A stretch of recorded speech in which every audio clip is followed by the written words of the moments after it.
steering wheel here. Give me steering wheel. Hey, steering wheel. Somebody tell him to give it to him. Come on. Whoa. You like my bass? You like it? How the that's possible? I'm driving like a grandma. Get that, Ralph? Did you hear me? I'm on radio. Ralph, acknowledge. Now, come on, close it down and kill him. We've got a lunatic on the track down the hangar straight. I am so annoyed. Hello and welcome back inside the Park for May for podcast number 895. This is Todd. No, Todd, not now. AKA Negative Camera. You know I've asked you You here. must convince the villagers that I'm harmless. That's what I need you to do. You know what we do mid-season. It's very similar to what we do on a race review. You know, that's kind of what we do. We watch one, then we talk about it. Then we watch one, then we talk about it. That's Come what on, we do. Todd. We're going to talk about the teams as they fare mid-season. What do we think of their season so far? Before doing that, though, obviously I do have to bring in instincts. Wrecked from out of the way, You know him. He's bad. You He's love beautiful. him. He's crazy. It's Hello, everybody. This is Paul Charles, the International. I happen to know that Paul is nestled in a hotel room at Mosport. Yes. Well, no, you can't nestle Because you're close to getting Moscow ready because there's nothing close to it. But yeah, Oh, really? yeah, Where'd you have to get a room in Montreal? yeah. No, it's 30 minutes away. Everyone has to do that. It's Mosport. Yeah. Right in the countryside. It's a beautiful place. But yeah, no hotels. yeah, it is Maybe thank goodness, right? Yeah. Yeah, right. Yeah, exactly. So that's exciting. You're up there for the IMSA race.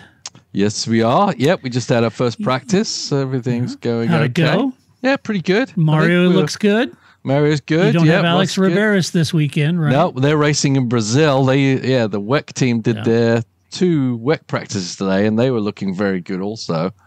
Young Ian James, king of the bronzes, as we call him nowadays. But he put in a hot lap. He said that Brazil is pretty awesome track. So they're enjoying their time down there. And another awesome track at Mosport, one with nearly as much I guess history as Interlagos, right? I mean, Formula One used to race here, and it's the Canadian fans are very good motorsports fans, so they're already out there camping all around the track, even on a practice day That's or on a great. Friday. Yeah. Hey, it comes in handy. It's so good that Ian speaks fluent Portuguese. Yes. It's uncanny. You think you're standing Uncanny, right that next guy. to Senna. Yeah. Yeah, he's like that Indiana Jones movie. He just blends in. He disappears. Oh. You'd never see him in a You'd never know he was an Brazilian crowd. Englishman at all, really. Never know. You wouldn't know he was an English gent. Nope. He just blends in. He like does. The scenery. Yep. That's exciting, Paul. It's awful exciting. Well, I appreciate you coming on and doing this podcast early because, as you know, Paul is up in Canada trying to single-handedly defeat Mosport and take the victory up there this weekend. Grace is out of town this weekend, and I will be in Belgium this entire week. I'm going to be in Belgium for my anniversary. Oof. Well, I'm sure you're taking your darling wife with you, right? No, she wanted to, but I know. It's our 25th anniversary, Paul. Oh, that's a Number big 25. one. Holy smokes. That is a nice one. Yeah. I know. You got a lot of making up to do when you get back. I know. Might be more than a couple of bottles of Chimay going to smooth that baby out. Right. Yeah, exactly. Yeah. So I may have to find some Belgian chocolate and bring that home. Yeah. I don't know.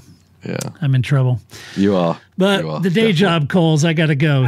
So we thought what we would do is we would record an early podcast this week doing a mid-season review. So we're going to go through each team. We're going to talk about what we think about their season so far. We're going to talk about the team and each driver for each team. We'll start at the back and go forward, and then we'll share that and wrap that up. But I'm very keen to know what you guys think so far as a mid-season report, what grade you would give each team. Now, are we mid-season as in month, or are we mid-season as in races? I think we just passed the halfway mark. Did we? Okay. On the longest season there's Formula One history, as they keep telling us. Ever ever. Yes, it's the longest season ever, which leads Lando to say, Oh, Jesus. yeah, that's how I feel. But anyway, we're going to rate the performance mid-season by race count, not time. Yep. So, and a huge thank you to our Patreon supporters, as always. If you'd like to support the podcast, you could do that by going to our website, bottom left. You'll see support us. You can click on that, support us, and become a Patreon member. We would be incredibly grateful. All right. Right. Let's jump into this. Let's do a little formation lap here. So, since I'm in Belgium, Grace is out, Paul is saving the world, we thought it might be good to do this now.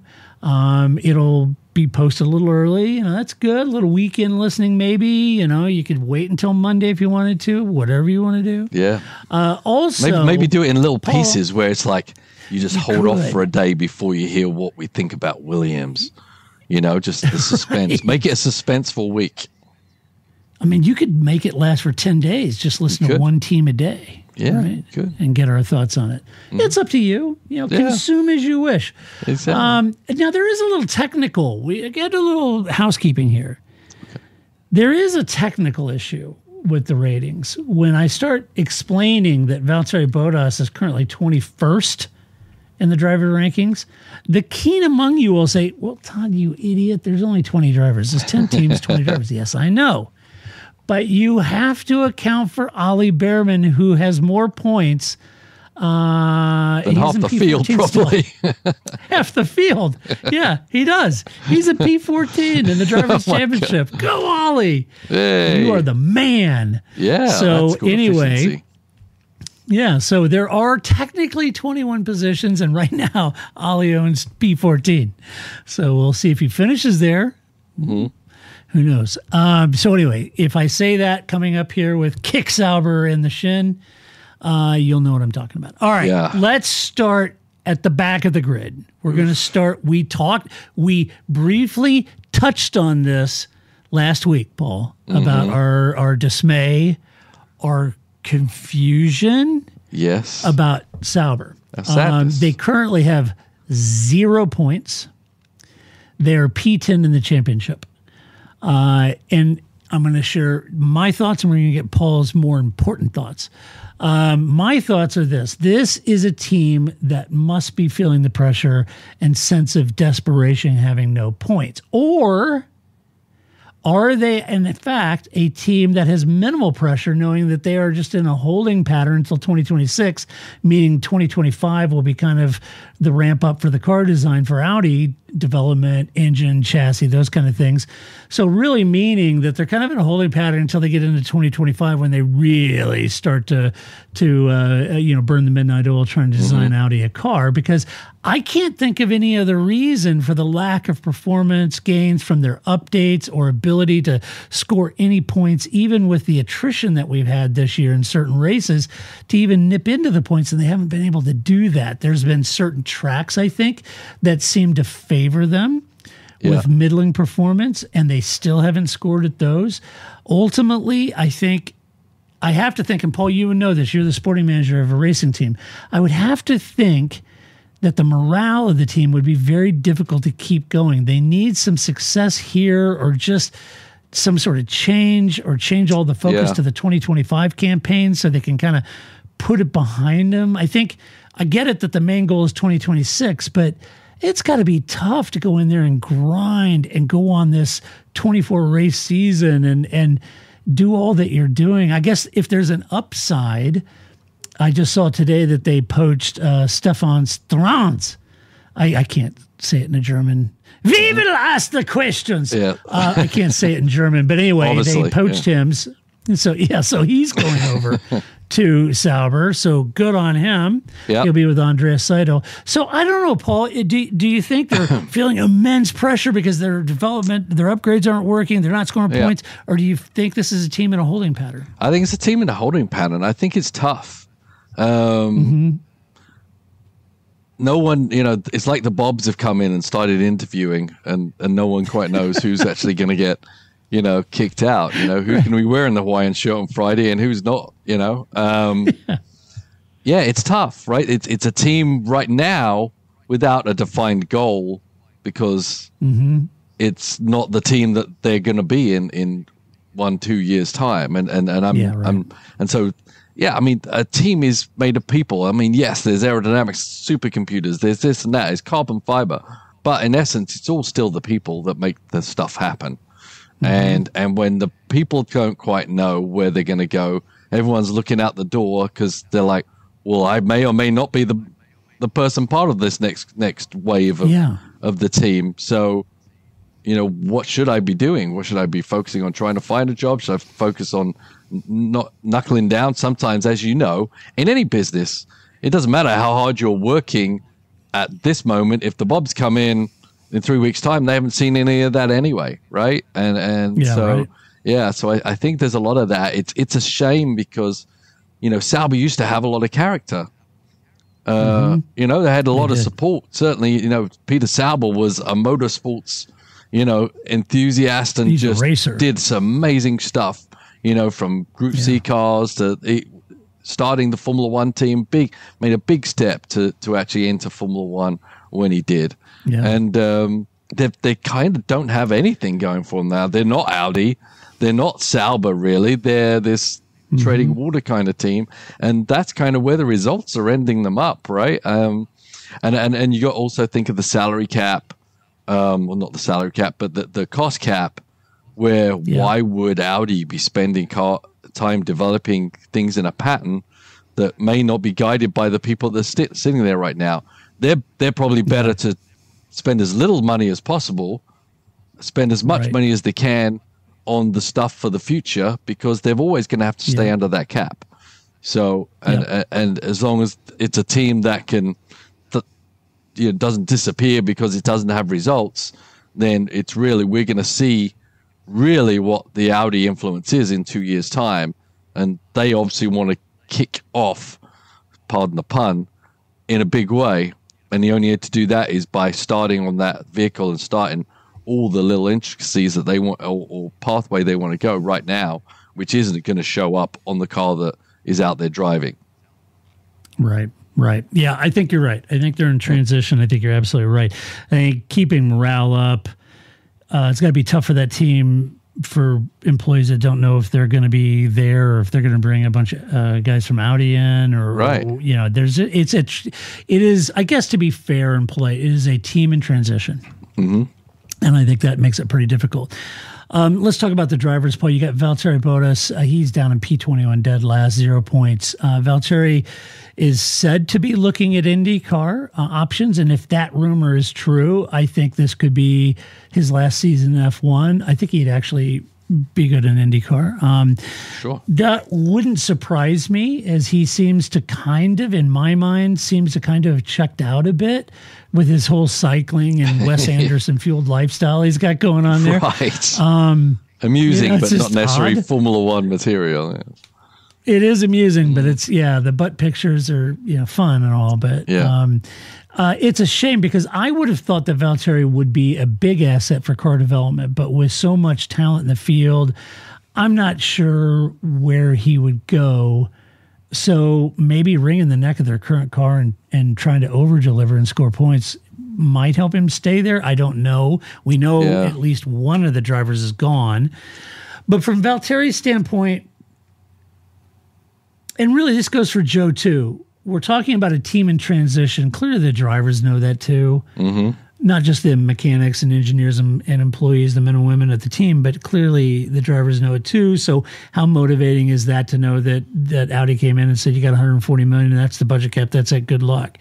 So, he's snared up in this team of transition. And I would assume he felt like when he went to this team that he would be an instrumental part of really working with Audi and, helping, but I just don't see that happening at this point. But so far this year, hasn't set the world on fire. Yeah, it's weird that, the demeanor he's got. I mean, can you judge him by all these extracurricular activities and antics?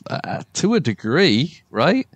There's always, his head somewhere else. Humor, but then, and he's a very talented driver. We saw him. He went up against Hamilton, and occasionally he could out-qualify him. He could He won Grand Prix when he was given the chance, all these kind of stuff. But, there is a throng of younger drivers and everyone's looking at the next big thing. So I think his opportunities get smaller and smaller, and that's tough to do if you've been a guy at winning races at Mercedes. It's hard to see that you're not really the flavor of the month or the flavor of the year, and you can try and stay around for a couple of years, but you're not going to ever get back to where you were. So, he probably is better off moving elsewhere, going to, a different venue where maybe he can flourish for a lot longer and have a chance to win races, right? Yeah, I agree. And he is a good driver. I mean, he would do well in IndyCar, do well in sports car. He really would. Yeah. And that's where really his probably longevity can remain. So maybe that's where his focus should be. He can occasionally this season put in some good portions of races, but hasn't really put together a great full race. But that's the combination of driver and team and where they're all at, right? If he was smart, he'd be hitting you up to drive one of the Valkyries next year. Yeah, he was smart. Yeah, we're getting emails. Yeah, if he was smart. I bet you are. Let's see. Joe Guan Yu, P19, 0 points. Joe has, this is as sad as Valtteri's story is. I think Joe's is equally. I think he's done a really good job in F1 on balance in aggregate over his time in Formula One. This year hasn't been that great for him. Yeah. And you could easily blame the car for that, just as with Valtteri's performance. They're both dead last, no points. So I'm reticent to take the stuffing out of Joe. I think he's been doing a really good job in Formula One. Maybe it's not all his fault. I'm not sure where Joe would go at this point with Nico coming in. I can't imagine that he'll stay. Yeah. Unless he has significant Chinese backing, maybe. But even then, I don't know if Audi's really that interested in it. I don't know. Where he would go, I don't know. But it's difficult for me to rate either Valtteri or Joe in this mid-season because they just haven't had the car. It's nowhere. And the team has no points. And, it's not looking hard like to scoring any polish points. A turd and drive it. Yeah, exactly right. Yeah. I mean, it's just at the end of the day, Not good enough, damn it! It's just not good enough. Yeah. I mean, Joe. I mean, I didn't think he was going to achieve much in Formula One when he came in. I thought, well, he's just another guy with some money and backing, and maybe it's because of where he's from. But he actually did a really good job in his rookie season. And is this his third season now? I think so. Yeah, I mean. Yeah, I thought he showed better than I expected this year. Me too.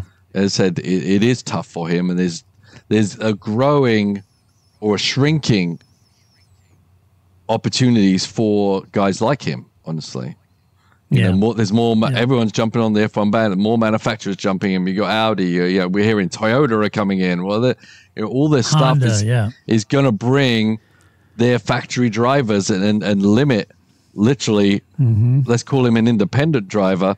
I'm sure he comes with funding, but an opportunity for a ride anywhere. And unless he came in and literally, destroyed Valtteri and started doing amazing things, he's going to kind of end up being a guy that was a decent F1 driver a few years ago, which is sad for him, I'm sure. We saw his emotion at his home Grand Prix. He's definitely passionate about the sport and what he's done and what he's achieved. So it is a shame to see that for sure. But that's what it is. Yeah. It is, unfortunately. Let's talk about Williams. You've got Williams Mercedes. They've got 4 points in the championship. They're P9 in the championship. I think, Paul, you said it absolutely best when you said that last year James could fix the low-hanging issues with immediate impact. But this year, you even said this in our preseason, you said this year going to be a lot harder. And he's facing major issues. And the results are not going to be easily achievable or easily seen. And I think you were spot on. Last year it was easy find all the low-hanging fruit and say fix, and then instantly see some gains. And we were all alight last year about the impact James Vowles seemingly had. And you cautioned us in our preseason. You said, hey, just be careful because that's the easy stuff to fix. Now he's facing hard stuff. And to point that out, I would say that, they're locked into a car design with limited budget. And I don't hold that against James or anyone at that team. But things like showing up to races with not enough spare parts to field 2 cars because one chassis is damaged, that's not good, right? No. The team, I will say this, in the middle of this season, I do believe the team know their limitations. They know where they're strong, they know where they're weak, and they know what they got to work on. I'm not convinced this chassis is going to allow them to solve for some of their more major issues they're having, but I think they've come to accept their deficiencies this year, and they're making the most out of the tracks that they feel they can compete at. So I have a lot of respect for that. And I have a lot of respect for the team. They're working really hard to make sure they maximize their opportunities at those tracks where they feel like they have a remote opportunity to score points and they're in the championship. So I can appreciate that.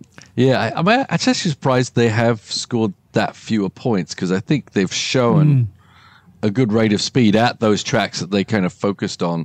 They just didn't get that result that ultimately they were hoping for. But it does surprise me that it's that fewer points. And I think Alex Albon does a great job. And the one thing that I think Sauber, Kick, whatever, lost was its soul and its character. And for a while there, Williams didn't have any. We were like, who are these people that just bought it? Who, there was no face to it. There was no direction to it. And I think as much as James Vowles, maybe didn't get it quite right and didn't see, some of the obstacles that could happen running into season 2, he does bring character. So does Albon. And I enjoy what they're doing and I enjoy supporting where they're going. And I think they'll get there. So I think it's all positive. But you look at the spreadsheet, not showing so much. But they're in a difficult position as opposed to maybe what Sauber are doing, where they can pretty much sign off on 2 seasons in order to get the bigger game when the big Audi name comes on the side of the car. They've kind of got to slowly grab their performance, and they can't afford to take a season off to pull up their money and resources, which is kind of what James Vowles was asking for, right? He wanted a little bit of leniency so that they could bring their facility up to Formula One standard and current Formula One standard. That he was denied that. So they've got to rethink it a little bit and maybe put him 2 steps back. But I think, they're going in the right direction. It's just a little back and forth as they learn and find their way through. Yeah, agreed. Yeah, and I appreciate James tried to right-size the expectations there. At least in his mind, he's got to go home and think, hey, look, I told Dortmund what we needed to be successful, so it's on them. If they're not going to invest, we won't. It's on them. He'll find another job. But let's talk about the drivers. Alex Albon, Alex Albon, P17, he's on 4 points. Alex, he scored all the points. Alex is doing a great job. To your point, Paul, it seems to me, and I could be totally wrong, this is just a gut feeling, but it seems to me this year's car is more difficult than last year. He seems to be struggling more this year than he did last year. And I still think he's doing an awesome job, but just on surface, it just felt like he was doing a better job last year. And I'm not laying that at Alex's feet. I'm laying it at the car's feet because he's doing all he can in this car. There's no doubt about that in my mind. Yeah. So I think for Alex's standpoint, the one thing that to me that I'm still pleased to see and just even more confirmed out of Alex this season is his immense and terrific feedback to the team on that car. His ability, who would place Alex Albon as one of the better drivers to help develop a car in Formula One grid. I think he's doing an incredible job. If you listen to interviews, he'll go on for 20 minutes about what the car's doing, what needs to be, he gets it. Mm-hmm. And I think he's a huge asset to that team. That's why they re-signed him, which was a stroke of genius on James' part. Yeah. So I think Alex is all that. Yeah, I think he also, he's learned it on the job too. It's, it's not like he's had a sensei speaking, I think he's done the hard work, on the off season, on the off days to learn more and more and more about how to be a better driver on not just on the driving side, but on the engineering side. And that's where we've seen that development. As I've said several times, like if I was Red Bull, I'd be jumping on Albon, straight away. He's, I know they kicked him to the curb. They kicked him too quick, and he's a better driver than he was then. And I thought he actually performed pretty well. He had some bad luck when he was in a Red Bull, mostly due to Lewis Hamilton running into Lewis half the time. Yeah. Twice. Yeah, exactly. I also, I think he takes the weight of the world on his shoulders though sometimes, which is what I think happens on track.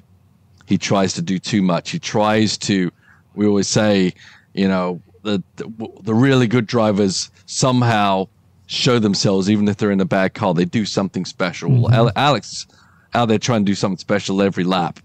And there comes a time when that's not really you can't just keep doing that, right? You got to get the car behind you too. It's got to come up together. So I think that's why, the ups and downs happen, and we see some special moments in a race, not necessarily a complete race, but we do see it. And it's a lot of pressure, right? But he bought into it. I'd love to see him in a better car, but if he's not in a better car, then hopefully he can be a part of bringing the Williams brand back into a lot more success, because he's certainly capable behind the wheel. Yeah, for sure. Logan Sargeant, P20, 0 points. As much as I like Logan, this is going to be his last season in F1, I think, if not before, as the team have said that they may be forced to make changes over the summer break. So it's unfortunate. I don't really have a lot of notes on Logan. I think he's had moments. He finished P11 in British Grand Prix, which is great. Right. All of that, no matter what he does now in between there's any change, all of that is a day late and a dollar short, I think.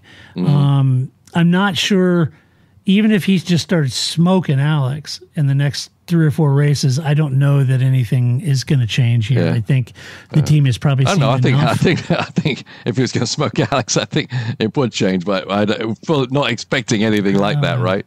Yeah. No, I'm not. No, but, I mean he's a nice guy. Yeah. He's a decent driver, but he's just not there, and it's glaring when you compare him to Alex Albon, right?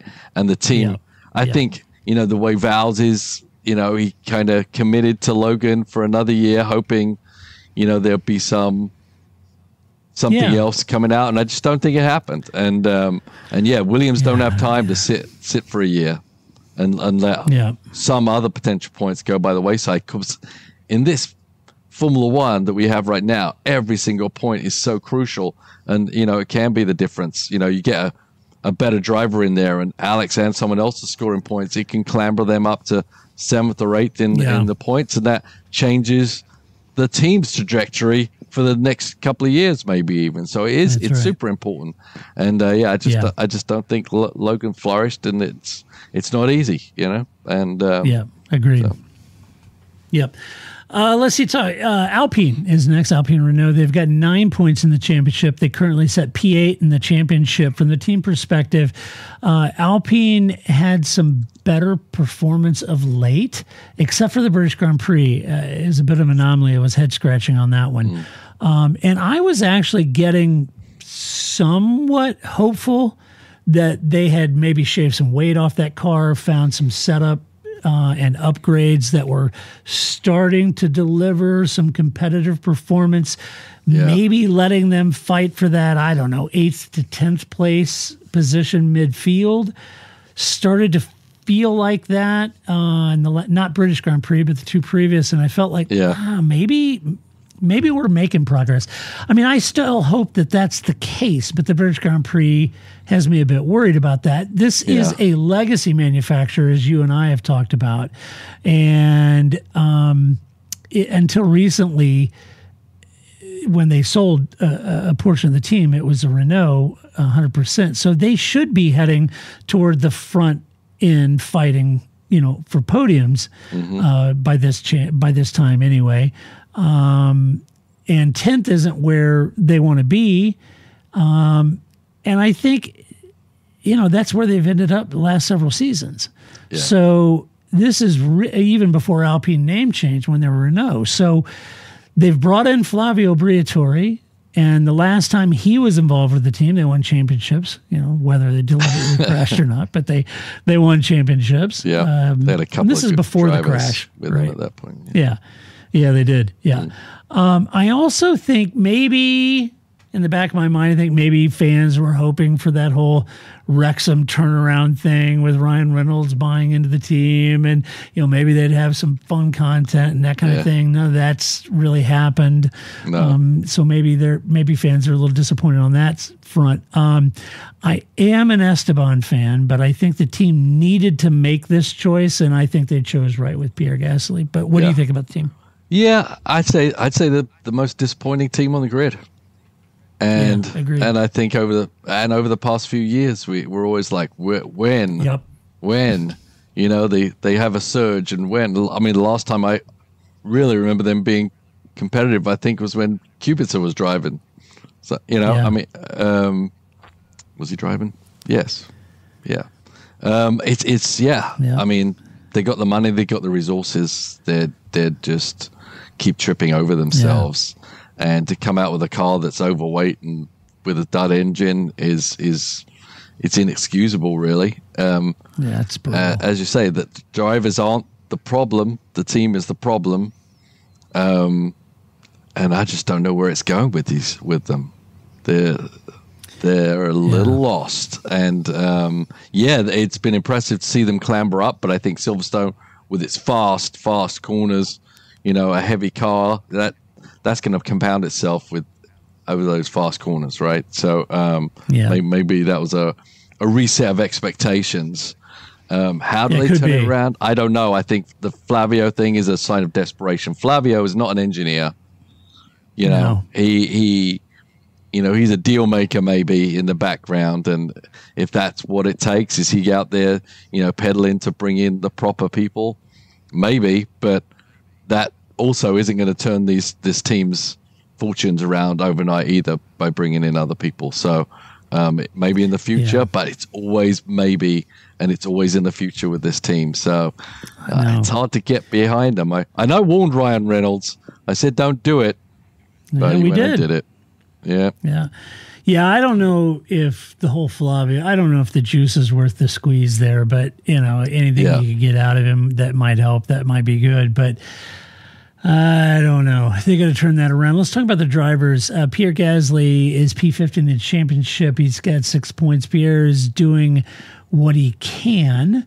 And to be honest, neither driver in this is the team's, isn't the problem in this team. Right. So as long as they don't crash into each other, then they become the problem. The team, maybe they are. Yeah, their talent isn't the problem. Maybe their relationship is a bit of a problem. Yeah, yeah, right. It's kind of like, ooh, yeah. So the team need a fast driver who can develop the car, and they have that in Pierre. So it's good that he's staying despite the lack of results. And to be honest with you, they're a little surprised that he's bought into that. Stayed there. He could have been angling for Perez's seat. He could have been angling for an Aston run, Mercedes run, anything. Right. So I'm a little surprised he stayed there. Good on him. He's a Frenchman at a French team. That's great. They need to reward that by seriously solving their issues. So they've got Pierre. He can help develop a car. And I think you and I both rate Pierre. He's an incredibly fast driver. Absolutely. When he's on it. So that's good. I think he's done a good job. I just don't think he has the car to do it. Yeah, I think, when you're talking about, I think he didn't think he had a lot of options. Obviously, a lot of options opened up after he committed back to Alpine, right? The Red Bull one, I'm not sure. If they're going to pick a Red Bull driver with an old Red Bull driver, would they pick Albon or would they pick Gasly? I think they'd probably pick Albon, although but I really do still rate Gasly tremendously. When they give him a car, he can get the job done. He's a great racer, etc. And he's the top point scorer on the team. I think the relationship between the two drivers, the good side of it, lasted maybe a couple of weeks. That is a sore spot, and as you say, someone had to go, literally. But it's impressive that Pierre's been there 1 year and basically kicked Ocon out. So I think within the team they appreciate what Gasly can do as much as us looking from the outside in appreciate what he does. Yeah, I agree. I think he's doing a really good job to that team. The team know it, and the other thing, Paul, is he's not trying to get something out of that car that it won't do and throw it in the wall. He's not making a lot of stupid over-trying mistakes, unforced errors, He knows the limitations. He's driving to them, and where they score points, That's the way it is. But I think he's a smart driver in that sense. Yep. Teammate Esteban Ocon, he's P18 in the championship. He's got 3 points. I do rate Esteban, and I think he's a good driver, but he is an aggressive driver. And I just feel that he hasn't really found his team yet, like Alex Albon has, or maybe Pierre. I feel like he just, I appreciate that drivers are measured against their teammate and all that, but when he's banging wheels with Fernando and banging wheels with, Sergio and banging wheels, I just, at some point, that's an element of racecraft that needs to be fixed. You've got to execute without ham-fisted moves on your teammate. You're not showing that you're the better driver when you're banging wheels with your teammate.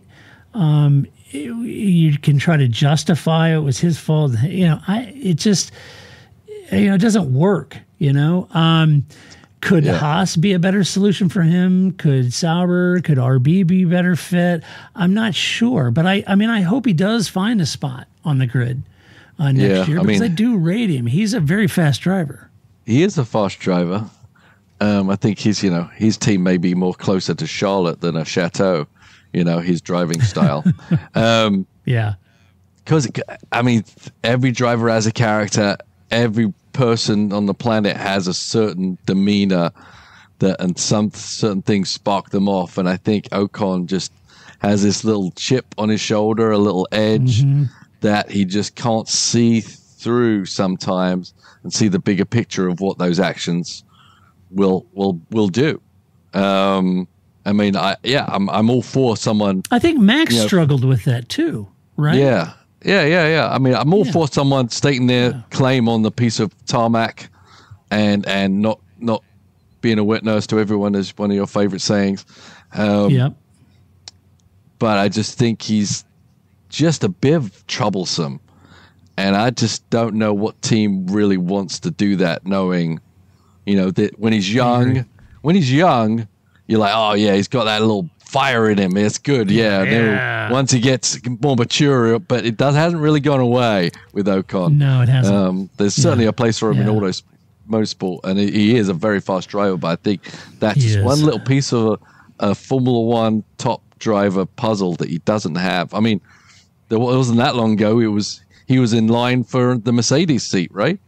And there's no talk of that anymore. It's almost, Paul, like every race he's like driving for his career. He's afraid if Pierre beat him, he's going to lose his seat. And maybe that comports because he's had a very humble upcoming through motorsport and very humble family, very limited resources. And so he's had to fight for everything he's had. Right. And maybe that is hard to break, that when you're there, if Pierre beats you in this race, it doesn't mean you're losing your seat. The team will appreciate that you checked up because you avoided the accident with Pierre. You can discuss who was more ham-fisted on the move, but crashing their cars to make your point so you aren't seen as being beaten, I don't know. Yeah, he just doesn't can't. work. Yeah, he's just not willing to give that up, right? As he's shown many times, I think. Yeah, I agree. Let's see. Haas, Ferrari F1, they set on 27 points. They currently are P7 in the championship. I wasn't popular, but while the world was absolutely enamored with Gunther Steiner and buying his book, and you just, Netflix Drive to Survive, and it was all things. Yeah, I think you called for his head about 2 years ago, actually. Yeah. I did call for his head 2 years ago. And, people are like, what are you talking about? Gunther's so awesome. funny. I wasn't buying it. Yeah, I wasn't buying it. And the change has seen a boost of performance. And while you could say that that was the car that was being designed while Gunther was still there last year, fair enough. But I tend to think Komatsu and the team have flourished with this change in energy, change in attitude, change in leadership style. And that's why you change the coach and not the entire team. Yeah. No offense to Gunther. I would love to have a beer with Gunther. I'm sure we'd have a marvelous time. But when things are going south and you're all, walking around going, oh no, it all went wrong. You've got to figure something out, And I think maybe I'm reading too much into this. Wouldn't be the first time. But even the team members seem to have a little more pep in their step. They seem a little more, animated. The pit crew, Nico, Kevin come in for a quick change. They quick change. There's some hustle. I just feel like the team's vibe has changed this year under Komatsu, whereas Gunther may be a good Formula One guy, but I don't know if he's a good leader of people. Yeah, I mean, that's my thought. Yeah, I think the change in dynamic in the team is you don't have a manager, you have an engineering process or direction more than just someone saying swear words on a TV show. My worst nightmare ever it would be to have Gunther and David Valsecchi having a motorsports discussion and me not being able to get away. I mean, just that would be. I would have to shoot myself in the head. He was a personality, fine. You like him, fine. But I think that there's a distraction for the team, and I think the team needed a technical direction. They were struggling. They couldn't make the tires last more than 3 laps. They needed technical focus, And I think maybe that's what the change is, and that's absolutely I'm really proud of what these people did, and they turned the car around, and they can make their tires last. They're fighting out with Ferraris and Astons and everything, and I think it's really impressive. It's awesome what they've done with. We know it's not like they threw a big budget at it. We know that Gene, keeps the reins tight. So they've had to do it with efficiency as well. Agreed. That's really the bigger issue now is that Gene needs to start putting money into this team if he wants to be a serious player. Or if he doesn't, that's okay, Gene, but then sell it to Andretti or somebody who will. Because running around in 10th or 11th on life support, that's not a big motivator for employees, for drivers, or for anyone. Yeah. James has come in. He's set a massive trajectory. He's not saying he's going to win the championship next year, but they've got a plan and they've got a goal and a mission. I'm sure you do too, Gene. You're a smart guy. You forgot more about motorsport than I'll know, but you've got to start putting money in this team and let them get in a top solid, 5th, 6th, 7th, 8th performer, And this year, Paul, is a good example because you had a driver capable of delivering that kind of performance in Nico Hulkenberg, right? Yeah. Yeah. He's done great so job. Let's talk about Nico. Now that I say that, Nico's currently P11 in the championship. He's on 22 points. The team has 27. So guess who scored the lion's share of the points? Nico is showing why Audi wanted him. and why Paul Charsley says he should have been a contender for Sergio's seat or Mercedes or RB or Alpine or Williams or Ferrari or for anyone. I think he should have been a contender. Nico is the real thing. And while I admit that the Renault days had a few too many unforced errors from Nico, he put it in the wall when he was running a podium or something like that. I get it, but I think he's progressed a lot since then in a sports car where he won Le Mans and all that. I think he's progressed. He deserves a top ride. He absolutely does. I think he's done a yeoman's job of it this year, Paul. And I've always been a Nico Hulkenberg fan, even back in the Renault days, and felt like he was sort of my modern version of Nick Heidfeld, Absolutely, a damn good driver who needs a damn good car because he can win races in it. He could win races. He absolutely could, and he's done. I think right now, he's been up and down. He's like he was out of Formula One. He's back in. Yes. He seems like he's been around forever. And he's one of the elder statesmen on the grid for sure. But he's still got that drive and the skill. And I think what he's helped with the Haas thing is the technical side, the backup of all his experience, plus still being able to have the goods behind the wheel and the pedals, right? So, I think he doesn't have a lot of time left in Formula One. That's why it's kind of like, man, I would love to see him go into the Red Bull car and get on those podiums and stuff, because he's going to help Audi a lot more than Audi are actually going to help him in the end, right? Because that's still going to be a work in progress by the time he's probably, has to exit Formula One. So, absolutely done a great job for them, and they should be, more than happy about keeping him on for this year, because he's made a massive difference in the success of this team. For sure. And Kevin, I like Kevin too. He's P16. He's on 5 points. I get the impression this could be Kevin's last year if they make any change, but it may not.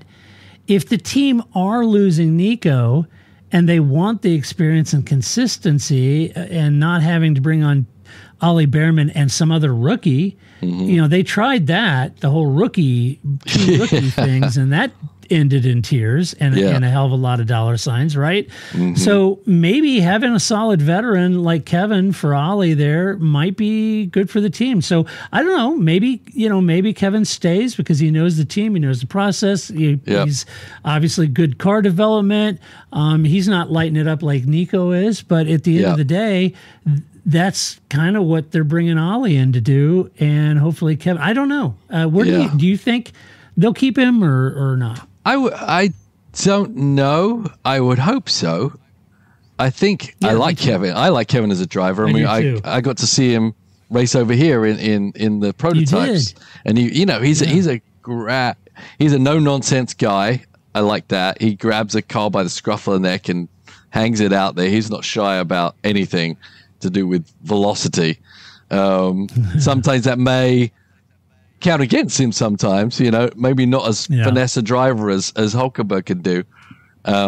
But he's definitely got a lot of talent, and I do like his style and his drive, and obviously he's caused a lot of problems with some of the other drivers because he'll fight for every position, even if it's supposed to be a slam dunk. He's not one just to kind of wave you hello in DRS zone. He's going to fight you down to the apex every time, and I do like that about him. And so I wouldn't want to see him go, but I think if he does go, wherever he's going he's gonna light it up too. So.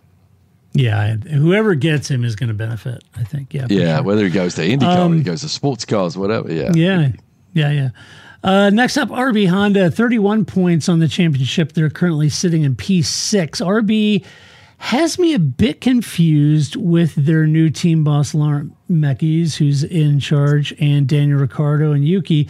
Red Bull money, and yet they're behind Haas. That's a little concerning come mid-season. The team said that they don't want to be a junior team for Red Bull, but a serious player on the grid, and their presence is causing a lot of heartburn with Zach and Toto and other people because Red Bull gets two teams on the grid, no one else does, and yada yada yada. But they're not making hay with it so far this year. Right. It's not clear to me that they have big Red Bull money, though. And as their upgrades haven't been as successful as they would have hoped, in fact, they're almost de-evolving a little now. If the car isn't the bigger issue, which I think it is, then both drivers are. So they need to double down on the upgrades in the second half of this season and need to start scoring some serious points, because I just don't understand now what the team is doing going backwards. Yeah. It's just not a good look. Yeah, no, it's not a good look. And I wonder if it's a knock-on effect from the turmoil at Red Bull, quite honestly.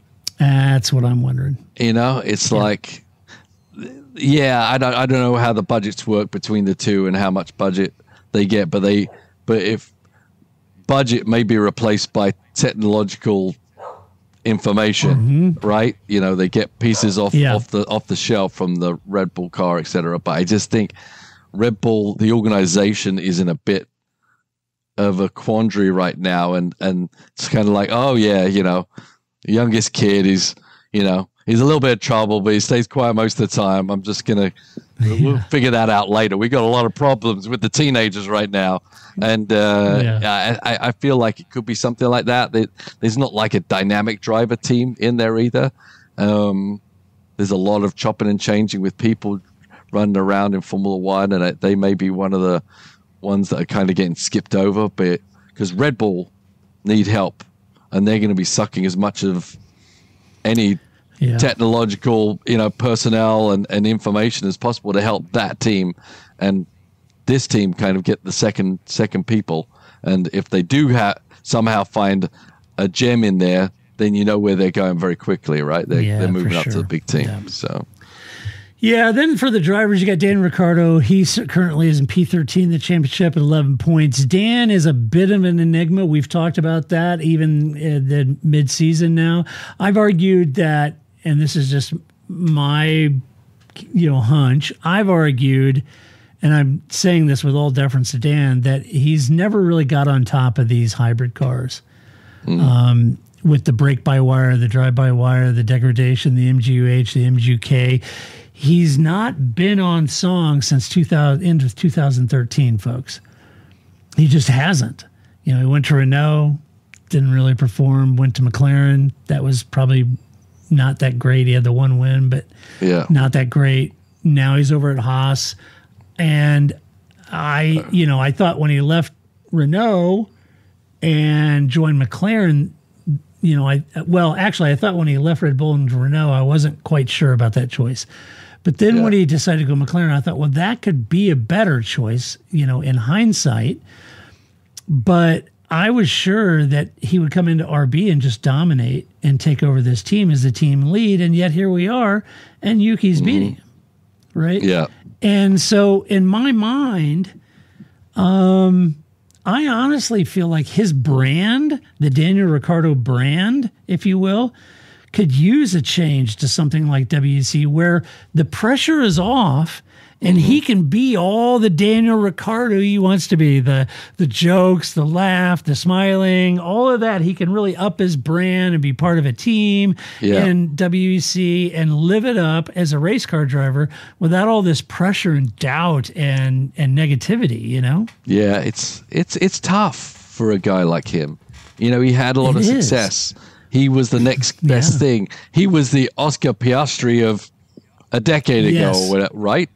Yeah, future world champion, all this kind of stuff. And it's hard for him to give up on that dream. But, who's Daniel Ricciardo's favorite driver in the world? Dale Earnhardt. Right. Yeah. Not a lot of hybrid systems on, he's that kind of driver, right? Give me rear wheel drive with a big power and start flinging that thing around. And so maybe the technology is above what his skill set is, right? Or maybe he just doesn't like it. Yeah. But there's a lot. I mean, I've learned going into this the hypercar stuff. I've started learning certain things that you have to do as a driver driving the car, and that's for me got no fundamental basis for a carter or a Formula Ford driver. They're learning Yeah. computer systems and how they work, and where you can't drive like this, even though that's ideally what you'd want to do, because the system is going to react in this way, and you can't do that to get the best out of the hybrid system.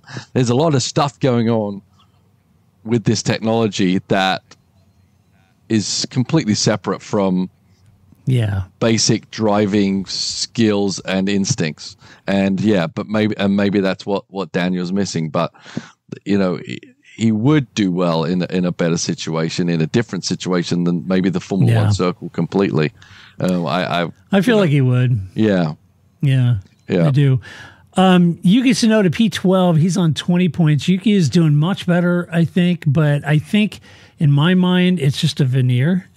The team have taught him to sort of put on. Yes. Well, deep down, I think he's still the same F-bombing Yuki he's always been. Agreed, yep. Yuki just came into this series, and I raised an eyebrow because his rookie year, he hit the ground with just this whole entitlement attitude, you know? Yeah. Like he's entitled to this ride, and he was on F-bombing his teammates and his engineers. And I mean, I was like, good grief. What other rookie do I recall coming in and telling the team that they're a bunch of effing idiots? And, and you know what I mean? I don't know anybody that does that. Yeah. You should be grateful to have the ride. So then a lot of people say, well, that's because Honda made them take him, and so he does feel entitled. I don't know if any of that's true, but I don't recall seeing Lando, Max, Charles, George, or others who I rate much higher, honestly, coming in and telling the team to F off. I don't, and I think that's still there. I think he's a happier, friendlier Yuki on the outside, but I still think that's there. Having said that, I think Yuki's the guy scoring the points, and he's doing much better. And I think this is a better year for him. I can't argue with that. The performance is on track. I'm curious, though, if Honda moves to Aston and rumors possibly Haas, then maybe there is another place for him should RB make a change. You know, maybe Honda will take him and, tell Aston, well, we're going to be your engine supplier, and Yuki's coming with it. And if you replace Fernando with Yuki so you can keep Lance. All right, so I'm going to throw something else out here. So we talked about Alpine, and we said the drivers aren't the problem, the car's the problem. I think the opposite is here. I don't think the car's as bad as it was. That's a good point. That's a good point. Because we're measuring we're measuring Yuki against Daniel Ricciardo. Are we measuring against Daniel Ricciardo now or Daniel Ricciardo 8 years ago? And saying, Yuki's doing a great job. He's doing a great job compared to Daniel, but maybe Daniel really isn't doing that good a job. And maybe this car's potential is not being sought out by this group of two drivers. As all you said about Yuki is, I absolutely agree. I mean, I think it's a facade. Yeah. He went to a lot of sensitivity training, and it worked out for a couple of races. But then one little bad thing happens, and the F-bombs start flying again. Right? I don't appreciate Yuki's demeanor or how he treats his team, and I think it's a sham also. So I really think this is. It's hard to say they're the worst driver pairing on the grid, but I really think the drivers are a weak point, and I think you put someone good in this car, and this team can actually rise a bit further in the standings. I agree. Had you put, Pierre there, Alex Albon there, Esteban there, Nico Hulkenberg there, put somebody in there. Liam Lawson, for crying out loud, Liam Lawson, for heaven's jumped sake. in the car. Yeah, he jumped in the car with no experience in the middle of a race, race weekend, and he outshined them all. And so, I don't know. Yeah. I still don't know what level Liam is at, but it appears to me that he's at a level higher than these two guys. I agree. Already. I agree. Yeah. Yep. Let's see. Aston Martin, Aramco, Mercedes, 68 points. They're currently P5 in the championship. From a team perspective, it's hard not to face the simple fact that the team have taken a step backwards from last year, and there isn't a single person at the team who thought that would be the case, I think. And I don't think there's a single person at that team that's okay with it. The issue is, so far this season, it's down to their development work, their dev work. And that hasn't paid big dividends compared to the likes of McLaren, Mercedes, or Red Bull. So this leaves them struggling for that 6th to 10th position right now. It's mid-season, and I'm not sure if they're going to switch focus at this point on the 2025 car, or if they'll still heavily develop for the second half of this season. I'd be very curious to see what they do. Would they view that as putting good money before bad? I don't know, but they just poached a Ferrari chassis guru, and perhaps that means they may not have lured Adrian Newey. I don't know, or at least not yet. So my hunch is that they will see some upgrades for the remainder of the season, but the focus could change really to that 2025 season. That's my guess. I don't know. What do you think, Paul? Yeah, I think there's some growing pains here. They put a lot of money. They've got a whole new facility. And they found this little magic button somehow last year where the car was just shining, and it gradually kind of dwindled a little bit there. It's hard to pinpoint exactly what's going on. I think they'll probably find a solution, and maybe they're looking for a solution in some new hires, etc. Maybe some people with some fresh eyes.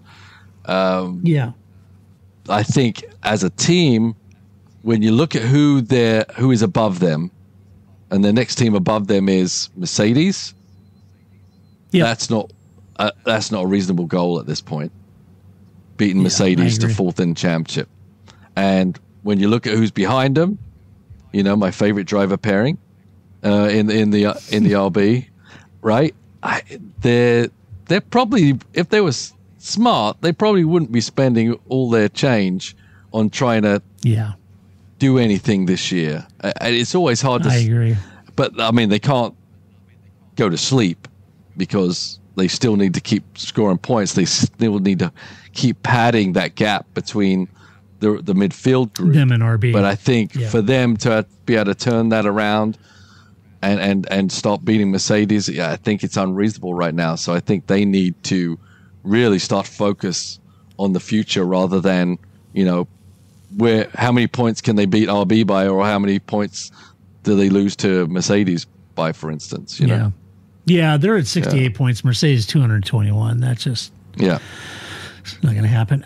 Let's talk about the drivers. Fernando Alonso in P9 on 45 points. There's nothing you can say that would convince me that Lance's recent performances means he is now faster than Fernando. I'm sorry. Nothing you're going to be able to say to convince me that. At this point, Fernando is depriving a top team of a world champion. And I think this season so far seems to suggest he might be getting frustrated.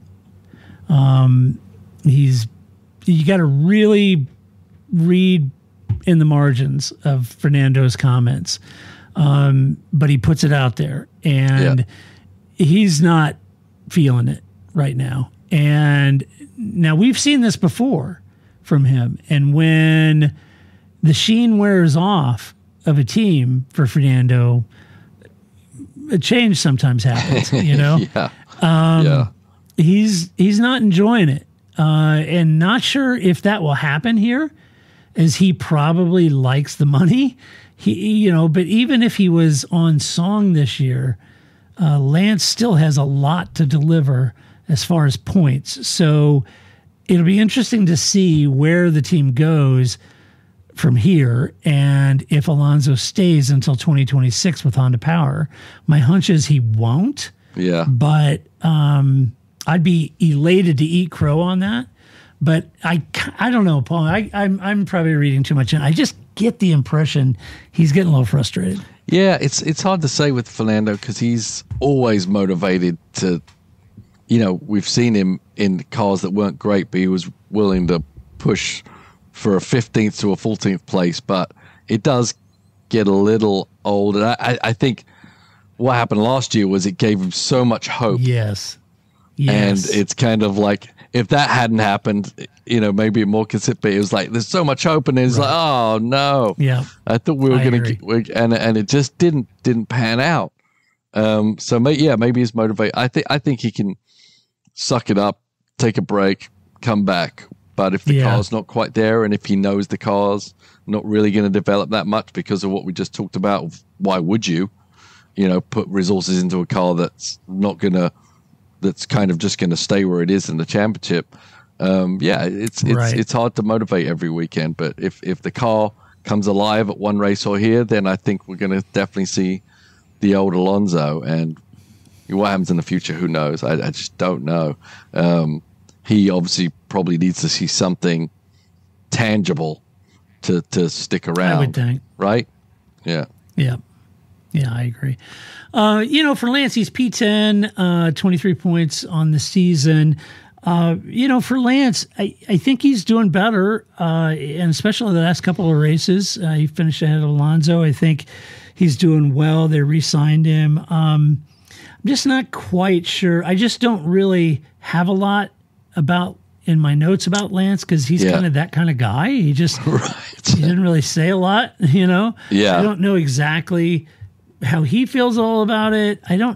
The Lance thing, I just don't understand the Lance thing. I love to watch him drive in changeable conditions. I think he does well. I think he's done well this season.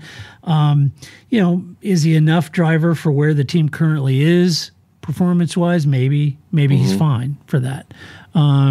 If they were challenging for wins, maybe you'd look to a different driver. But at this point, continuing to beat his teammate is what he should do. Yeah. I mean, as I say, we can't put everything into the last few races, I don't think. I think he's actually done better in comparison to Alonso than he did when the actual car was actually better. Mm-hmm. Right? I mean, I agree. I agree. Alonso was on the podiums. Lance was a bit further back. Now he's maybe equalized it a little bit, and and maybe it's something to do with what Alonso's not doing, but versus maybe Lance sees a little bit of hope to perform against his teammate, and that spurs him on a little bit.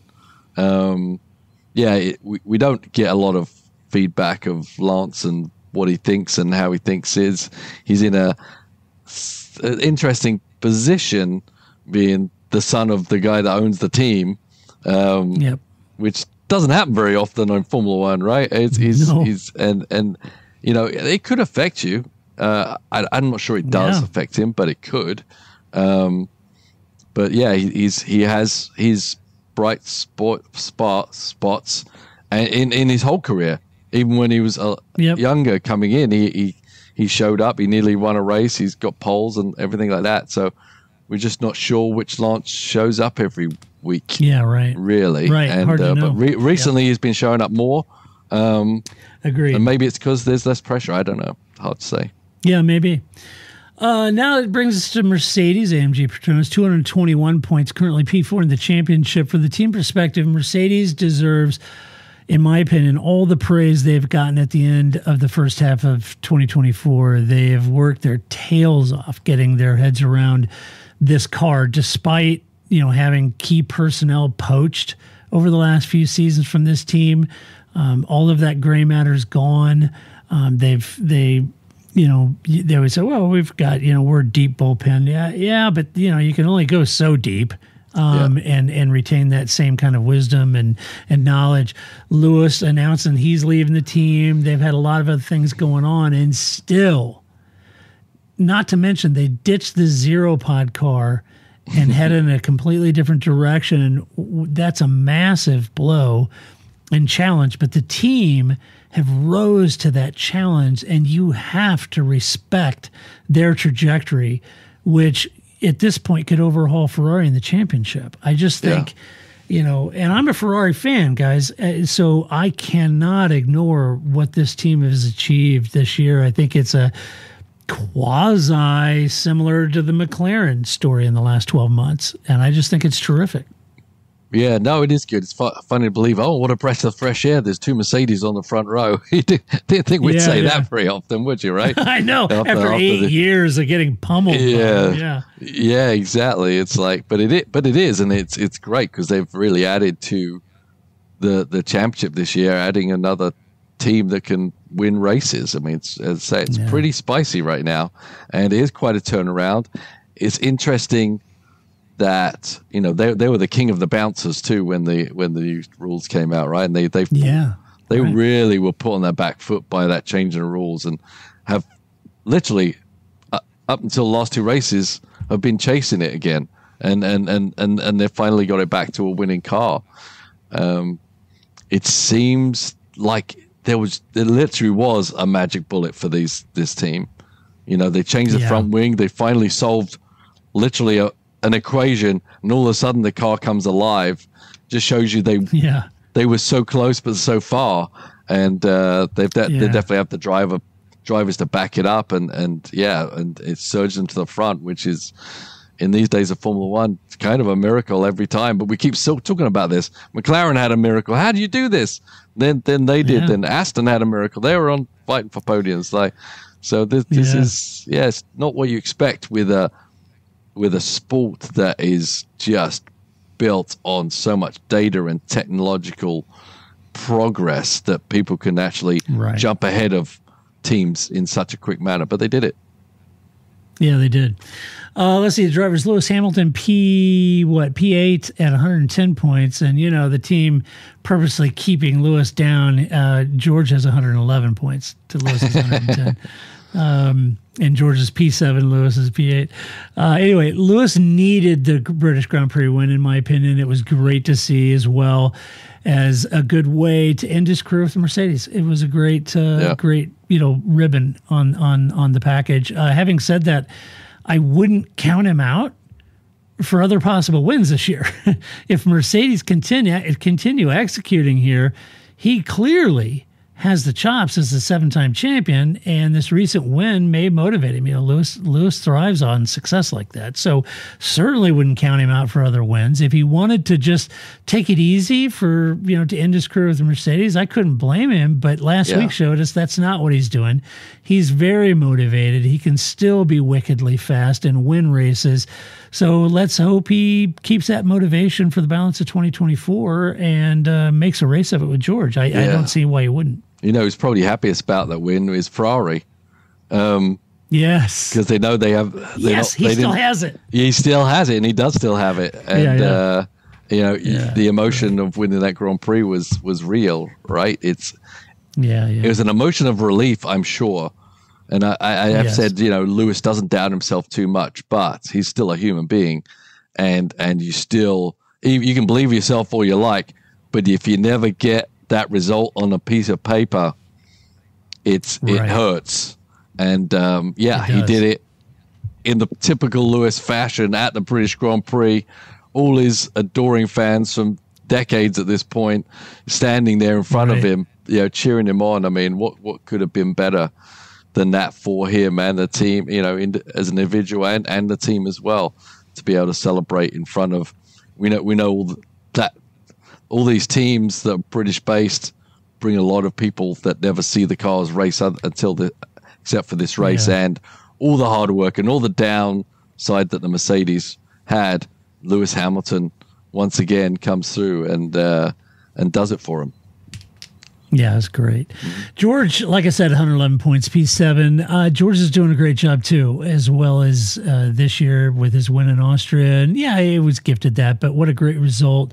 Much needed win for him. I do get the impression this year that he knows he's the new number one and has taken on that role very seriously and quite well, to be honest with you. But I also think there's a slight different dynamic with him and the team and strategists that I'm not sure I'm used to seeing with Lewis. I can't quite put my finger on it, but it seems like there's this relationship was one of junior driver and Lewis, and now that's turned sort of lead driver, but Lewis is kind of there, and he seems to be more demanding or expecting from the team. Yeah. Whereas before, I think the team were more demanding and expecting of him. I don't know. I can't really put my finger on it. It's not a very good description of what I'm trying to explain to you, but there's just this interesting dynamic between George and his comments to the team and how they respond versus Lewis and how they respond. And I think they're purposely trying to keep George down. No, I'm not. I think, I don't know if you get that feeling. It's just different. Even when George kind of comes in and tries to put his feet on the desk, it's always calm down, son, sort of thing. Junior driver kind of, I don't know. It's weird. Yeah, but I think it's changed recently because I think the realization that Lewis is leaving changed his mindset to trying to prove himself against Lewis. And now he's transitioning because he doesn't have to worry about proving himself against Lewis anymore. Yeah. Now he's then transitioning to trying to figure out how to be a team leader rather than a team antagonist and trying to get there. Well, now you're there. Yeah. Here it is, boy. Right on a plate. Yeah. What are you going to do? Right. And because he is going to have to lead that team. We don't know who his teammates going to be, how experienced they're going to be, or what demeanor they're going to have, how they're going to along. So he needs to really set that stage before the next driver comes in the door. So he's got a lot of work to do, quite honestly. He's doing it because he's winning races. He's being competitive. And the fine line between being demanding with a positive aspect to the team rather than be, like the Yuki Tsunodas, right? So you can't be the whiny, banging your foot on the desk. Why did you guys screw up? You've got to be rally the team around, but also try and push them up a level with yourself and say, hey, I'm pushing this myself here. Why don't you come along for the ride too? Let's go. But he's still a young guy, and that's not. He's going to find his way, but it's not an automatic. Yep. McLaren, Mercedes, 295 points, P3 in the championship. McLaren have been such a good success story over the past 12 months. It was like, I don't know, it was this time last year that saw them start their journey towards the front end of the grid. Last year, at this time, they'd have been elated to be in the points, but that changed from being happy to be in points. Then they were hunting podiums, and now they're hunting wins. And that is all happened in 12 months. That's pretty incredible by F1 standards, folks. And can they keep this progress and development coming? That's the big question for the second half. I think so, but their Achilles heel right now would seemingly be their strategy and a few errors that they've made. And to operate at the level of a championship winning team, you can't have any of those. Yeah. As Mercedes and Red Bull would tell you. I think they will solve them, though, and I think they can take the fight to Red Bull in the second half of the season, and I'm fully expect them to. You, Paul? Yeah, I mean, it is miraculous. I know you said, I don't know if what Mercedes did is the same level. I don't think it is because they came literally from the back of the grid. They tore. Yes. They had to literally tear the house down and build a new house and hope this one worked. But they had the confidence. I think they had the knowledge and the confidence that they knew what they did wrong and they knew how to fix it. And they put all the eggs in the new basket and it turned out great, know. Very impressive how they did it. It was literally on a tightrope for disaster if they didn't get it right the second time. And because they literally threw away half a season just to scramble back. But ever since then, they've just built and built and built, and they've built a great infrastructure in the technical side, in the leadership side, and also, as we're obviously going to speak out about, in the driver lineup. Yeah. Well, let's talk about it. You got Lando Norris, P2, 171 points. It's hard to find much wrong with Lando and his approach now. He's acting like a driver hunting a title, and that singular focus that you see in him now is definitely something you see in Max, Lewis, Sebastian, even Rosberg when he won the title that year. It is a laser focus. There's no nonsense with Lando anymore. He's not putting up with it. He is here to win, and that switched, right? That's off. I like Lando 2.0, and I think there is still room for a little more sanding of the sharp corners on the racecraft, but he knows what grit sandpaper is needed, and he knows where he needs to sand it. He is a very smart driver. Lando, I think, is going to take the fight to Max and Red Bull in the balance of 2024. He'll learn even more, I think, at this point about how to race them and where he and the team need to perfect their strategy, their racecraft, their performance. In short, I think the balance of this year or 2024 in aggregate, I think he's becoming a serious champion in the making this year. Yeah, becoming is the key word there, and I think it's the hard part, isn't it? I think they're both working together on that, McLaren and Lando. I mean, I think sometimes McLaren lay too much on Lando's plate for decision making in the races. Yep, part of the strategy issues. Yeah, but I think what will happen in the end is that it's actually going to make Lando a more complete driver. He's going to make him like a Lewis Hamilton, where you can see the forest for the trees and how the race is going and what should happen at a certain point in time. And he's definitely showing signs that he's well aware of that stuff. He's got experience, but he doesn't have as much experience as some others and so you can't replace that. He still needs to go through those cycles. Right. But I think there's been some mistakes made because they put it on him, but I really do think it's actually going to make him better in the end. Yeah, and there's no doubt he's a massive talent. I mean, for him to be able to fight with Max like he is, no one's been able to do that, right? And he's awesome. He's the guy to take the fight to Max, no doubt about it. Oscar Piastri, P5, 124 points. Oscar is doing a terrific job, and if you ask me if he's driving like a second-year driver, I would say no way. He looks as good as some of the veterans out there on this grid, if I'm honest. And, I mean, that's a fact. I think also he means business. He's a no-nonsense guy. I like that about him. And he is a serious champion, possibly in the making. It's only his second year. He seems to still be struggling a little bit with the tires. But we saw that with Charles Leclerc when he got there. It takes everybody some time to get on top of the tires and deg rates and wear rates and all that and get them in the window. That's not easy to do. So I don't hold any of that against him. He's had a couple of unforced errors, but not crazy moves that have, been silly. But I think there's been moves that maybe weren't the best judgment at the time, but that's just racecraft development. But he's not ripping front wings off and crashing cars every other race, like other rookies are or second years are.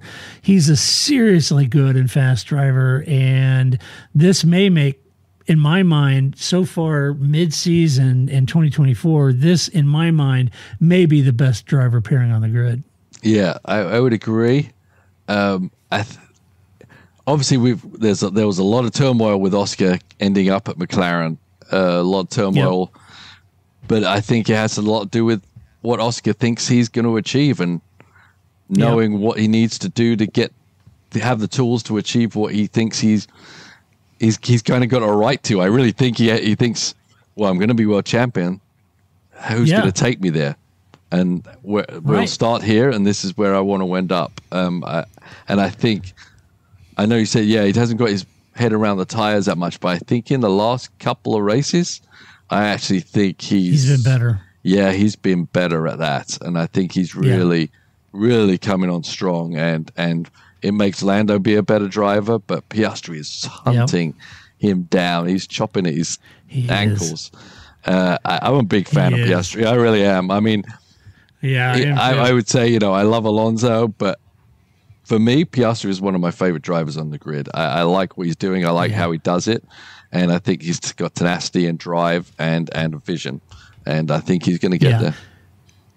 Yeah, I do too. And kudos to Mark Webber for terrific management of this young man. I mean, Mark's done a great job with him. Let's see. Ferrari, 302 points, P2 in the championship. Ferrari started out well, but they I don't know what happened. They've fallen from the sharp end of the grid. Yeah. I know. That's here. I've got that. Where is it? I promise I have that. Hey, what happened? There it is. Exactly. So, they've fallen from the sharp edge, suggests that they haven't kept up with the development war, I think is really the only thing the conclusion I'm drawing from this. And I'm not quite sure I understand why their development hasn't delivered the performance unless there's, intrinsic characteristics of the chassis and they're limited on really how many aero points they think you're going to gain out of any particular one upgrade, right? They hit the ground seemingly very good on their tires, which was a real departure from what they were last year when they were struggling with the tires. They were cooking the rear tires off that car, and that seemed to be solved at the beginning of the year. I don't know if that's still the situation with the new upgrades. They won Monaco, but looked quite a bit adrift at Silverstone. So I'm not sure what the remedy is other than tire management and just sheer pace is what they need. I think their strategy, everybody was poking fun at Ferrari, rightfully so, for their strategy. I think their strategy this year has been better. I think they've called a better race this year. That was a major talking point last year. I think they've done better. I'm not even sure I can pinpoint a cool or warm weather advantage that they might have at this point. Yeah. Perhaps it all comes down to their single lap pace is putting them down in the field, and even their long run pace, while decent, may be slightly off with the upgrades, but they're starting back in the field, and that always leaves you adrift and DRS trains and all that. It leaves a big hole to dig out of. I don't know. What do you think? Where do you see this? Yeah, I mean, I think pinpoint is the key word here. I don't think they can pinpoint exactly what's not quite right. It's just not quite right, and their expectations don't live up to them. What the performance they got, and I think it is made worse by the performance of the McLaren and the Mercedes team hopping in. Without them surging forward, then Ferrari would be, hey, we're on the podium every week. But those teams have upped their game, and Ferrari have missed a step somewhere, somehow. And getting rid of Carlos isn't necessarily, having Lewis Hamilton there, that's going to change things a lot. But Ferrari they've got some fundamental issues with the car that they need to sort out. Because I think Charles L. Carlos can show up and fight with the best of them on a given day if Ferrari give them the car. They just don't have it right now. And so they've definitely got to start searching for the clues to the answers to fix it. Yeah, let's talk about them. You got Charles in P3, 150 points. Charles looked on point at the beginning of the season, but now he's really struggling in qualifying, making unforced errors again. That would suggest that he's trying to make something happen. Maybe making, something, working too hard, trying too hard to make something happen in a car that isn't as interested in winning as he is. That could be true, but if it doesn't seem to be impacting Carlos, though, quite the same way, Carlos doesn't seem to be having the unforced errors. Maybe he's driving within the car's limit, and Charles is just simply trying to force something to happen. Not quite sure what's going on there. I think Charles needs to kind of reset for the second half of the season, settle, and try to extrapolate as much as he can for points gains and start working his way up from there instead of trying to win a race in a car that could just as easily put him into the wall as over the finish line. So I think for Charles, I don't know, Paul. I'm a huge Charles fan, but the unforced errors continuing has me concerned. Yeah, I mean, I think it's the pressure. It's a pressure, and that's what I'm chalking it up to. I hope I'm wrong. Tell me I'm wrong. Yeah, no, I think it's the pressure. He definitely has, probably got Ferrari tattoos everywhere. You know, he's the guy. He's the Ferrari guy, right? I mean, they're going to keep Charles as long as they can and he wouldn't even look elsewhere. He wants to be a Ferrari driver. He wants to bring them a championship. He wants to bring them race wins. But I think Ferrari kind of scupper him too sometimes in their strategy course. And don't try and win a race by chance or by trying to be tricky. That makes Charles look bad, makes the team look bad. That's ultimately what they tried to do at Silverstone. As you say, reset, get what you can out of the car, and then, hey, let's build, then stop building a better car. But let's not try and, luck our way into a race, or it's luck or no luck, and you're at the back, right? You're out of it, and that's going to be a desperate situation. You got to try to consolidate your position, right? Yeah, I mean, accept where you are, and then, hey, let's just make it a better car now, and let's work on that rather than the here and now. But that's tough to do when you're at Ferrari, right? Yeah, harder than any other team to drive for. They want success now, always.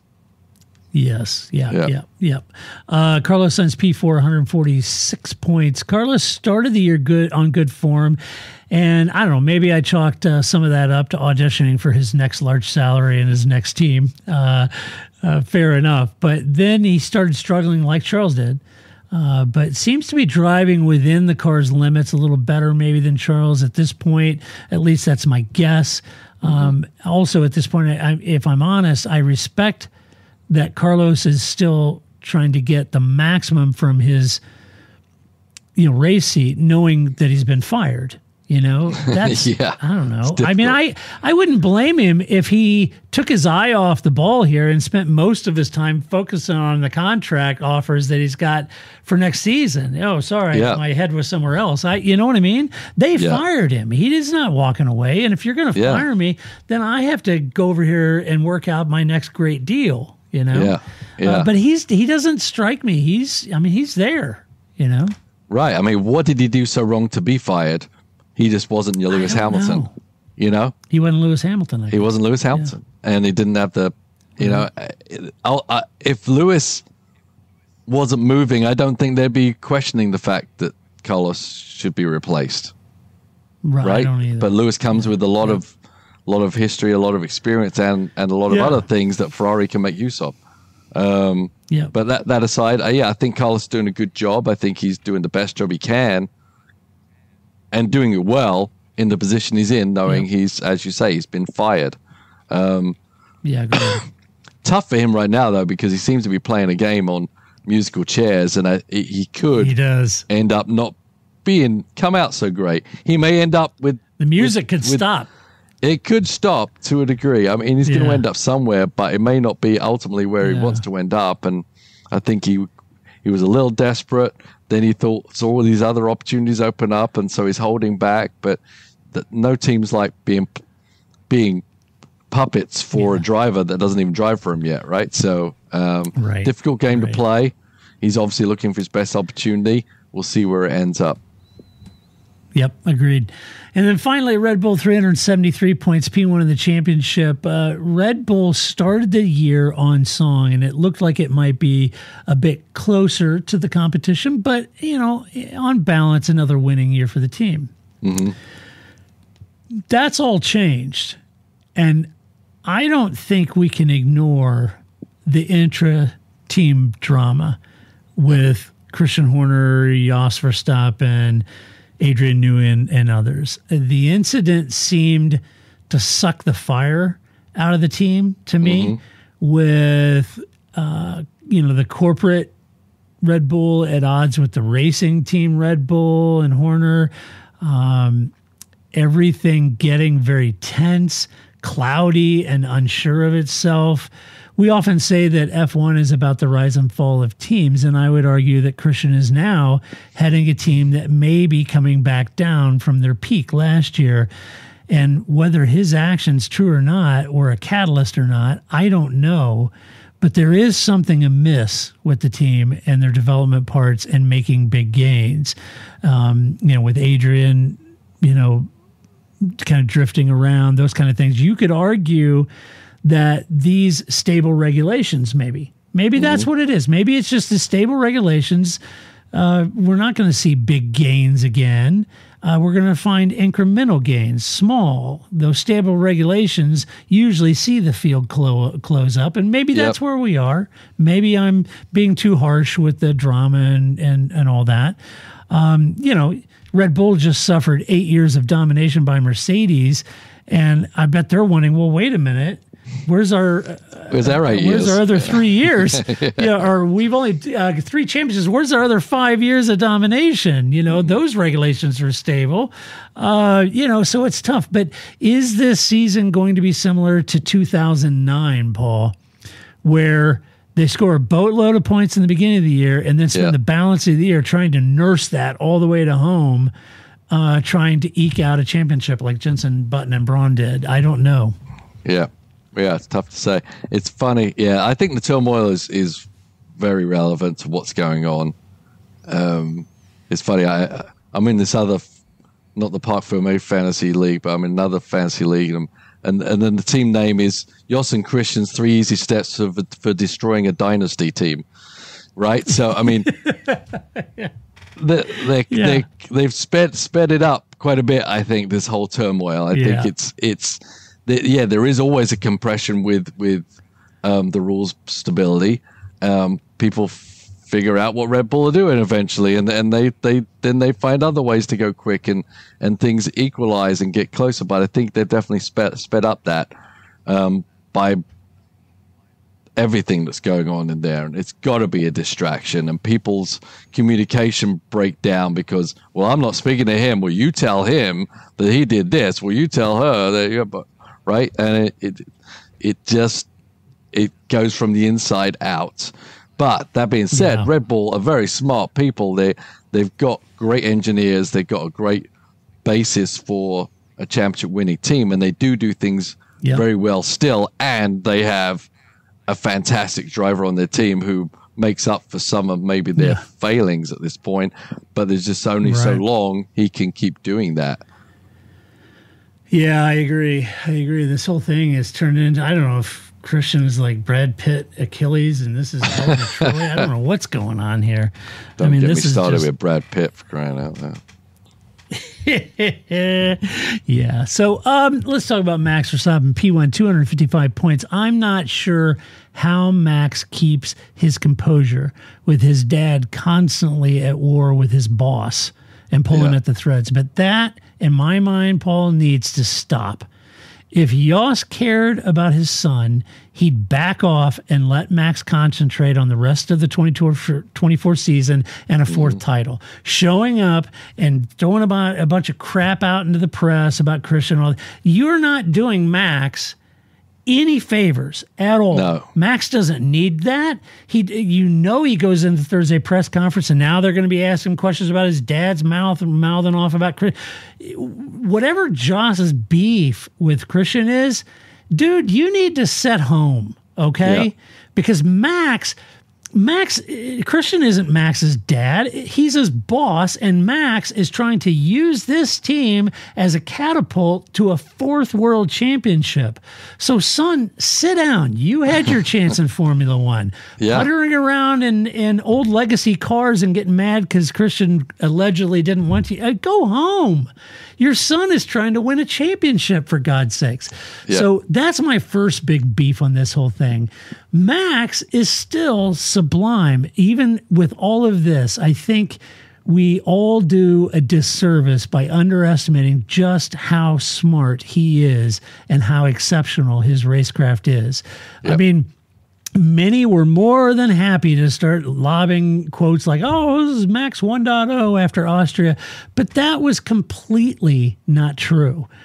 He is a tough racer. Everyone knows that. He always will be that. And he's not one to be trifled with, but that's why he wins, right? Mm-hmm. But it's not because he's dumb or stupid. This guy knows what is going on the track.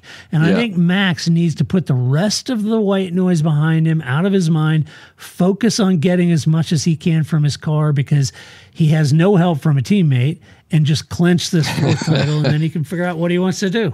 Yeah, no, I agree. I mean, go home, Jos. Your son is way better than you ever were. You cannot help him anymore. Yep. All you're doing is hurting him. Nope. But it's right. a tough relationship between those two. I mean, it is. Jos wasn't. No, it's like Lewis and his fun dad. He had a tough. Yeah, Jos wasn't fun dad. Yeah. Jos was, I'm going to turn my son into and he got him. Yeah, a long way, but a lot of other people helped Max as well, and Max also had a lot of talent unto himself that Jos could never bestow upon him. And he is smart, and he knows what he's doing, and we already went over the Austria thing, and it's completely blown out of proportion. Everyone wanted to jump on his case. But as I said, we already had that discussion. But yeah, we did. I think it's great that we have Max Verstappen. I think he's a fantastic I do too. driver, and he does amazing things, and he brings that car into places and in positions and finishes and wins races and championships that maybe it shouldn't be doing, as we can see by his teammate. I agree. Do not underestimate how good this guy is, and whether you like or don't like his personality, it's what makes him function and keeps him strong, keeps his head strong and not distracted, by a lot of things, which would be so easy to do right now. I mean, look how strong he is, and he's still performing out there with all this other stuff going on. Yeah, I agree. And, I saw somebody the other day, Max just wants he's in the best car. Oh, we're going to do that again. We're going to do that. And for 8 years with Mercedes, you were denying that Lewis didn't have the best car in the grid. It dominated the grid. That happens. And I would argue this year, Max is not in the best car. No, I don't think think the car is the best. It's one of the best, and on a given day it will be the best, but it's certainly not a dominating car at this point. Yeah, it's not. Sergio Perez, P6, 118 points. Sergio Perez seemed to start out okay this season, but has really taken a nosedive mid-season. I'm not sure if the car development left him behind or what is exactly happening. I don't know why the team were so quick to re-sign him, given the talent on the grid.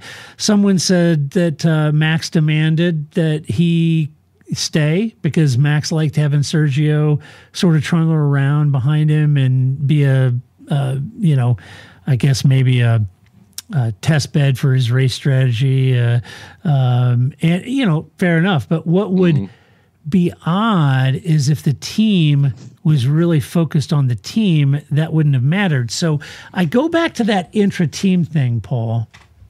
This is wild guess. I have nothing to back this up. But could Christian have acquiesced to the demand if Max truly demanded that Sergio stays, if it was actually, because of what was going on within the team, and he was desperate to keep it all together and to keep Max happy? And so given everything is crumbling, Christian is, got all this stuff, and I'm sure his marriage didn't, is not taking it well either, and all this other stuff. If all of this is true, I'm assuming, but all of this is crumbling, and so in order to keep Max happy, Max wants Sergio. We got to keep Max, and you got Max's dad, basically, shooting sniper rounds at you, and so could that have prompted keeping Sergio? What I do know is that the team is usually all about the team, regardless of what Max wants or not. To me, maybe the politics played a role in here. I don't know. But I'm here wondering if Sergio will even see out the rest of 2024. I don't know. I like Sergio a lot.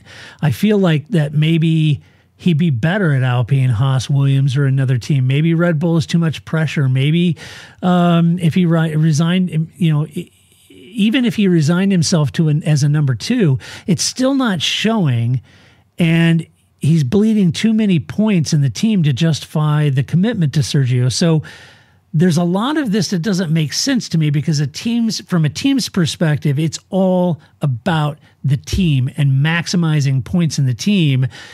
Yeah. Regardless of who Max wants, you've got to have somebody that is slightly there, right? Yeah, I think it has a lot to do with everything you said, actually. I think the turmoil did lead to probably Christian trying to appease Max. But I also think he didn't have the capacity to keep looking out elsewhere and make a maybe a better, more logical, harder decision. If everything else was calm, he would be able to sit down and really think about the Sergio situation. Is Sergio still there? Does he still have talent? Does he still do it?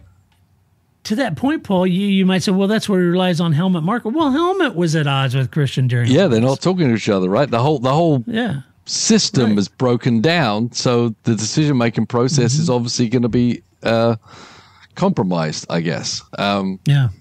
So I think that on the Red Bull side, on the Sergio side, I think the beatdown does happen. I think, you go into your racing career wanting to be a world champion, you find out you're just not good enough. Yeah, right. That's not easy. Yeah. That's not easy. It's like, oh, well, we'll just finish second and be happy with that. It was like, I don't know if I came here to be second. And Sergio had some moments where, he, obviously he's won races, but I mean, even in his younger career, he showed signs as, hey, this guy's really something. And he was something. Yeah. And maybe he is something, but the environment that's been built and is fermenting a Red Bull is just not pretty. And it's not working. I think it's playing on him. He's kind of like the second-class citizen on the team at this point. I mean, I definitely think there's a lot of life left in Sergio as a racing driver. I do too. Even in Formula One, perhaps. Maybe at Audi or something like that. But it's just not in this environment, which is pretty toxic at this point. Yeah, I think at this point it is. I think you're right. So I don't blame it all on Sergio. No, I'm not. Yeah. No, I agree. All right. Well, that does it. That's what we think about the season so far and the teams and drivers. It's a mega mid-season review for our podcast, but we had a lot to cover, all teams, all drivers, so apologies for that. Paul, thanks for jumping in this week and helping us out with the podcast for this week. Really appreciate it. Yeah, but let us know what you guys think. Leave a comment in the post of this podcast or on social media. Let us know what you guys think of the teams and where they stand. Would love to see your opinions on it as well. And then, since this is technically Tuesday's podcast, we'll be back the following week with a race review. The Hungarian Grand Prix, Paul. Oh, yes. Monaco with walls. Yeah, so we'll be back for that one. All right, until that time, next week, when we come back to do it all over again, this is Todd, a.k.a. Negative Camera, saying so long. That's it, man. Game over, man. It's game over. I don't feel I've got to prove at all. I don't really want to prove anything. I started as an amateur with no idea or no intention of becoming world champion. I was curious to find out what it was like to drive a car fast, to